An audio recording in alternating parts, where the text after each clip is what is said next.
Hello, everyone. I'm Dan, And I'm Riley. and welcome to the next episode of That One Podcast. We have another exciting episode lined up. This is the second episode of the podcast. First of all, I want to say thank you to everybody who supported and watched last week's episode with Daniel from the Sandwich Shop. He got a lot of positive feedback, and really looking forward to his move down to below us on the previous market on Main. All right, well, let's get into the next episode with Pastor Mike from Rock Prairie Church.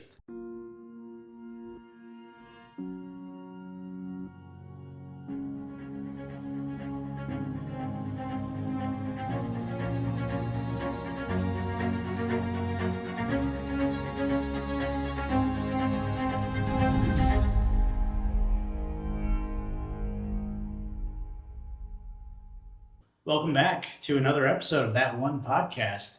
Happy to be joined by Pastor Mike from Rock Prairie Church. Thank Mike. you so much for having me. Yeah. This is like, you guys are official. We got the microphones, we got the fancy studio. I like what you're doing here. Yeah. Very good. We're trying to make it work, and this is still only episode 2 of that one podcast, but we're trying to make it work and promote Tipton as best as we can. Well, I told my wife, said I'm going to be on That One Podcast, which everyone's talking about in town, obviously. Yeah. And first thing she said to me, please get your haircut first. So I'm coming off a fresh haircut today, Looks and good. I'm ready to go. I also brought you a present, because I was like, what do people do on podcasts? They drink coffee out of fancy mugs. So I brought some Rock Prairie mugs for you here. Appreciate it. We don't have anything in here, obviously. Yeah. We can fake it. So, Yeah. That cheers. works. Cheers. Thank you. Yeah. All right. Yeah. There you I go. like it. I'm a coffee drinker, and Good. Well, that is yours. I always have a need for more coffee mugs, so Awesome. appreciate it. So let's start with a simple one. How long have you called Tipton home? How long have you been here? Yeah. In the We, great city of Tipton. my wife and I moved here in March of 2019. She is originally from Kokomo. Okay. And so kind of coming back close to home for her. We were up, I was at a church in Iowa in the Quad Cities, and we found out about the opening here and prayed about it, and the Lord led us here to Tipton. So yeah, March of 2019. Awesome. For those who may not know you personally, how would you introduce yourself beyond just your title as a pastor? Yeah, I would not use my title when I'm introducing myself. But first and foremost, a follower of Jesus, husband to Emily, dad to 2 boys, Owen and Ezra. And we just love what the Lord allows us to do here at the church, and so grateful for it. But I'm happy to call Tipton our home for sure. Great. So you lead a church, obviously. Yeah. Rock Prairie Church. What do you see, kind of really just jump into it, what do you see the role of a church in a small town like ours beyond just service on Sunday mornings? How can the church or other faith-based organizations in town kind of interact with the community as a whole? Absolutely.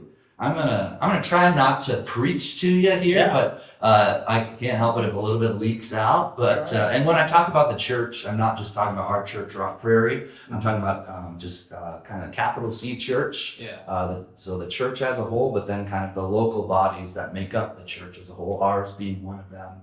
And the word that we use, man, honestly, is family. It's family, and I mean, it's always been so important, but especially in a culture like ours, in a day like ours, when there's so much kind of fracturing and so many people struggling to connect, struggling to find out who they really are, what their life's all about, like having a group of people. And what's great about it is we're a multi-generational church. So it's people from all walks of life, from all different economic backgrounds, and we're kind of all consider ourselves one. And just so having that family is so important. Yeah. For sure. So. Yeah, absolutely. A big focus here at Tipton One is the community aspect. Yeah. What things has Rock Prairie done or looking to do that really brings the community together? And doesn't necessarily just have to be, at the actual church itself, but are there things that you're doing out in the community? Yeah, that's such a great question. There's so many kind of different ways that we could really take that. So one of the things that we want to do is let the community know that we are there for them. Something we talk about every once in a while is, if all of a sudden Rock Prairie Church just didn't exist anymore, would the community notice that? Would it be a negative thing to the community if our church wasn't there anymore? And I hope the answer is yes. And so we let that question kind of drive us to say, just even for people, not everyone's a part of our church, obviously, but we want people to know that we are here for them. We are for them in every sense of the word. And so different events that we do throughout the year. Right now, actually this week, we've got a summer camp going on. Yeah, and I wish we could have interviewed you last week so we could do a quick promo before it started. Yeah. So, next year. Yeah. Next year. And maybe I'll put some pressure on Dan, the editor, to pop some pictures in here of what's been going on this week. Yeah. But so we've got that going on. We've got almost 100 kids at our church this week, and they're learning soccer and basketball and art. Kind of choose a different track, but then more than that, learning about Jesus. And then at the same time, just last night, it was cool being in the church building because we had that going on, and at the same time, we had our food pantry going on. That happens once a month, and we served, I believe, 85 people last night, needy people in our community, and just kind of a no questions asked food pantry once a month, just to kind of, again, be a resource for people. Yeah, so for those interested, can you tell me more about the food pantry? Because I think that's a good resource for those in need, but I don't know if other food pantries that I've not necessarily worked at, but they accepted donations as well, where people could give to the food pantry. Could you tell us more about how that works? Yes, because we will accept donations. Yeah, absolutely. Perfect. Yes, bring. And we have both refrigerator and freezer, so if there's things that need refrigeration or frozen, we can take those things now. But yeah, canned goods, boxed goods, we'll take it. Especially, really, our food pantry is sustained by and large by our church, and obviously with the grocery prices going up, that has been more difficult. And so, the more, and also not only has it made it more difficult for us to get food, but it's also made the need greater in our community. Yeah. And so we absolutely, yes, we would love any donations. Just bring them to the church anytime, really, Monday to Friday between, let's say, 10 a.m. and 3 p.m., or you can contact the church and we'll find a time to bring those in. So yeah, we love that. And for those in need, you mentioned it's monthly. How does that work? Yep. So it's once a month, the third Monday of the month. But also anytime anyone contacts us and needs something, we find a time for them to come in. We just put a little box of food together for them and give them no questions asked. That happens a lot. And so we're officially open for the community once a month, but if the need's greater than that, we're able to handle those as well. Perfect. That's awesome. Yeah. Kind of going on with that, like another thing we're really talking about right now is this idea of like thinking about our community. I think what we all will recognize that we see is there's a big kind of disparity, economic disparity in the ways that people live their lives, the kind of privilege that different people come from that other people don't. And so one of the questions we're really asking is what is poverty? And when we think of poverty or being in need, however you want to say it, but I think a lot of times in the past, the way that we and other churches think of that is a lack of resources, a lack of things, or a lack of finances. And so we try to address that by then giving things or finances or resources, whatever.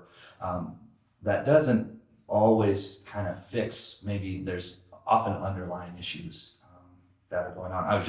So the other night I was just thinking about this. See, pastors talking analogies all the time. It's a little annoying. But so I was just watching, it was a commercial on TV and it cracked me up. It was one of these, I think it was for like eczema, drug commercials or something. Yeah. And they do the commercial with all the happy music and the people dancing but then they do the side effects at the end.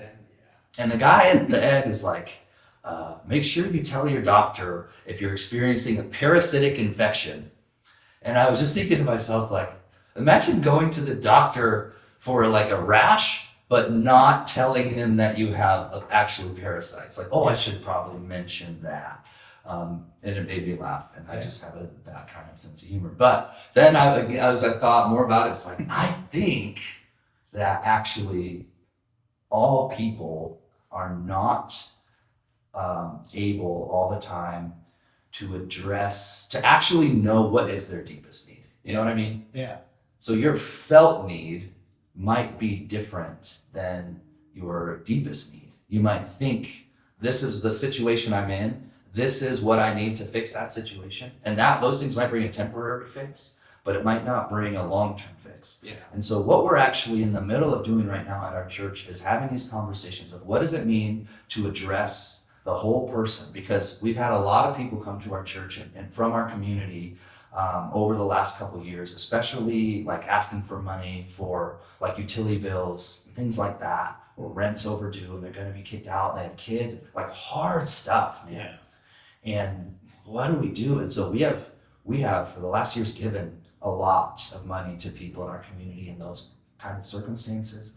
And what we're finding is a lot of times, like when somebody is finding themselves in that situation, a couple $100 might help in the short term. It's not going to help in the long term. Yeah. And so we're really trying to think about like, what does it mean to address the whole person?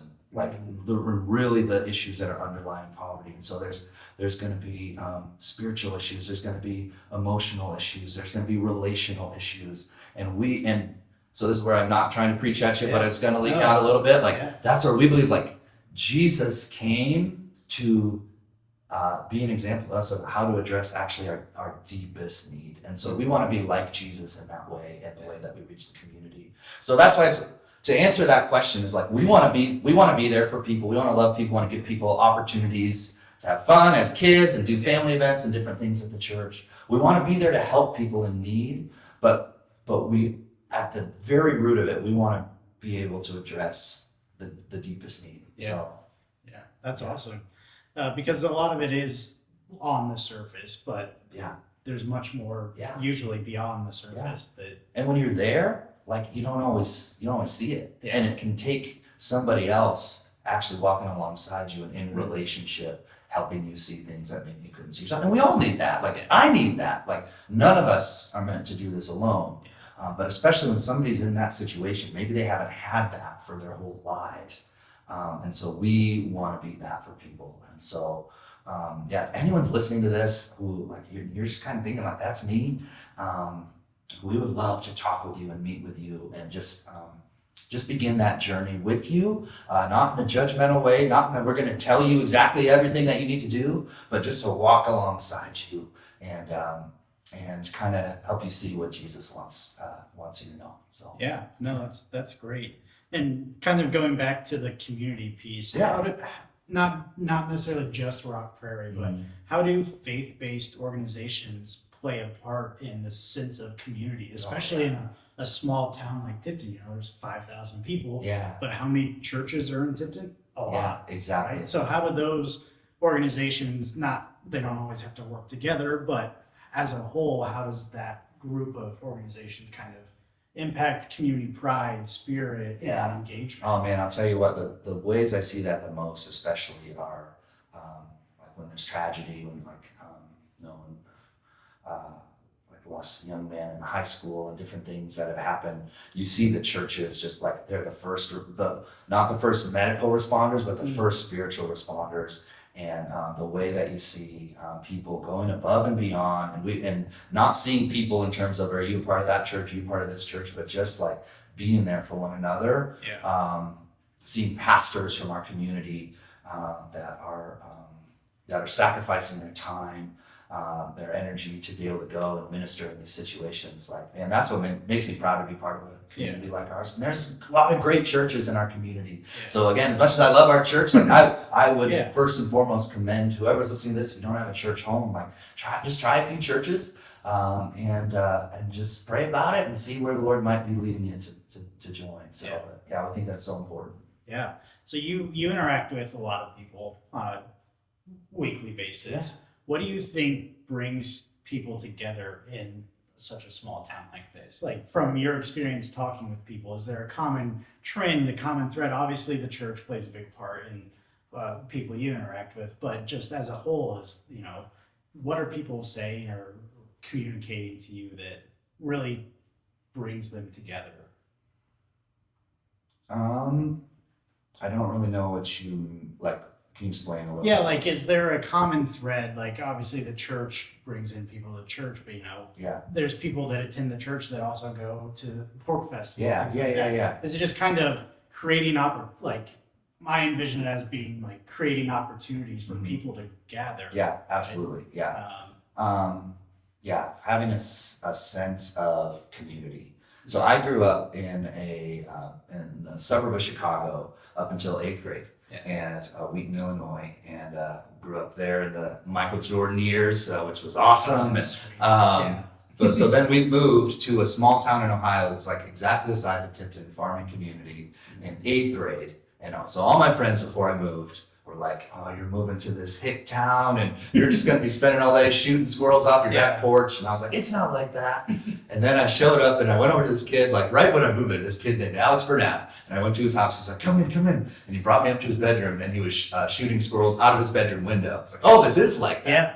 Awesome. But it's awesome. Yeah. And so, man, I learned to appreciate being in a small town and the sense of community that gives you, because the school that I moved from in 7th grade, like hardly anyone knew I was moving because it's just so big. Yeah. And then when I showed up to this new place, it's like, there's the one new kid we've had in the last 2 years there, you know what I mean? And so it's this kind of strange thing to adjust to, but you learn to love it, you learn to appreciate it. And so I think one thing that's really important is thinking locally and seeing ourselves as a part of this community before we would put ourselves kind of in other communities. And with like the internet and different communities nowadays that really separate us, like it takes actually a conscious effort to say, I'm going to actually kind of put aside some of our differences and I'm going to actually just choose to love you and be in relationship with you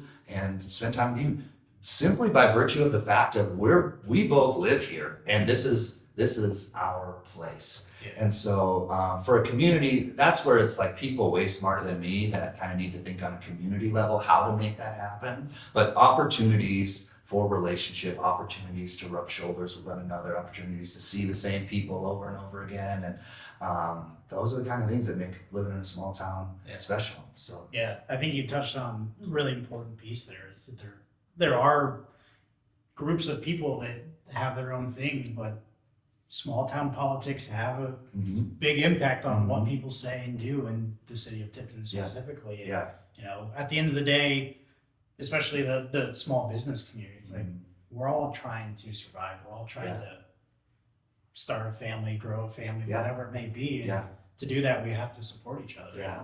Just because I have a different view than you doesn't mean I'm not going to go eat at your restaurant or shop at your store or hire you to do my lawn care, whatever it's needed. Yeah. So, amen. Well, see, now you're preaching, man. I love it. No, that's good. I think that's a common thread that we'll probably find over all of our conversations, is really trying to bring people together. Man, I remember one time, it was during COVID, and we were having a meeting at my house about the food pantry and specifically like how do we feed needy people like right now? Yeah. And it was in the time when it was just like everything was so fractured, everything felt so political. And here we were, a group of people from different generations, from different walks of life, from different ends of the political spectrum, sitting together in a room talking about like how do we help the people in our community. And I just remember thinking like this is what it's about. And so I know it's hard in this day and age to not just view myself through this kind of national political lens and where do I stand on this and that. Yeah. And there's importance in that for sure, but like to work to try to fight to say I'm not going to find my identity in those things. And so what does it mean to be a part of a community where we're going to set those things aside? And even though like you drive me crazy, like we're both from here, and so you're my people, I'm your people, and we're gonna see you every week. Exactly. I'm gonna run into you at Needler's. Yeah. Absolutely. Exactly. Yeah. Are there any community projects, kind of shifting gears, organizations or local leaders, whatever it may be, that you think more people should know about or that should get more recognition? There's tons of them out there, but maybe even some that you partner with at the church that maybe most people don't know about. Yeah, so there's this place, it's called Valley of Grace. It's up in Kokomo, and it's a men's addiction recovery center. And it's something I've had the awesome privilege and blessing of being able to go, and I go up and teach there once a month on Sunday evenings, and I just seen more lives change as part of that group than anything else. And so that's been awesome. But so as much as I say that, like, we're also talking right now about what does it mean to get more addiction recovery services here in Tipton? And if you're going to make a list of the issues in Tipton, it's not going to take very long for you to get to this idea of addiction, whether it's drug or alcohol addiction. And we don't have much in this community. And so actually, I kind of want to use this platform, if I can, just kind of take it and just say, if there's anyone out there listening right now that you're passionate about this, I would love to hear from you. If you would reach out to the church, I would love to talk to you, sit down and talk with you, hear what ideas you have, because this is really a huge issue in our community. Maybe there's some things out there I don't know about, but I don't think there's much. And so I know that there are many people affected by this. And so I would love to talk to you if there's something that you have a passion about. Let's sit down, let's talk about it and start to dream about what this could look like in our community. So. Yeah, that's awesome. Kind of to wrap things up, you've been here since 2019. Yeah. So it's home now, Yeah. right? You're raising a family, everything. Yeah. What do you hope people feel when they think about Tipton or when they visit for the first time? Oh man, such a great question.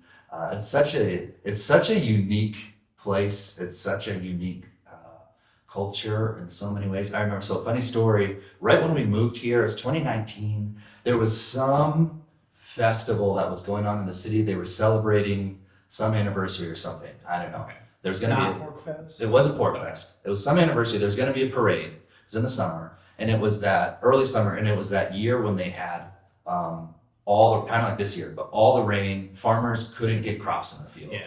And so we heard about this parade, so we go downtown, take my family, and we go there. There's no parade going on. And we're like, what's going on? And somebody told us the parade had been canceled for good weather because the farmers who were supposed to be in the parade, because the weather was good, they had to be out in their fields. And so it just kind of really hammered home from the beginning, like the agriculture aspect of our community is obviously a big deal. I learned early on in my sermons, if I try to give a farming analogy and I don't get it exactly right, I'm going to just have a line of people that are going to explain to me exactly what I had wrong. So that's obviously a huge part of the culture of our community. But man, I think it just goes back to this idea of like, do I have a pride and there's a healthy pride and there's an unhealthy pride. And so we want to have a healthy pride in the place that we live that says we can work together to solve problems. I don't want to sound too much like a politician because I'm very much not. Yeah. Like, we can work together to solve problems. It doesn't matter who gets the credit for things. It doesn't matter how things get done. Like, man, let's just continue to work to make this a better place. Yeah. So we have people that, when we were interviewing for the job, my wife and I said, like, we have to consider this to be our home. We're going to move into the community. And if we can't, our son was 2 at the time. We said, if we can't picture him graduating high school from Tipton High School, we can't take this job. And so that was the mindset that we had. And so we're all in. And what we found are so many people who are all in this community. And that fires me up. And that gets me excited about the future, what's to come. So. Yeah, that's very exciting, very inspirational.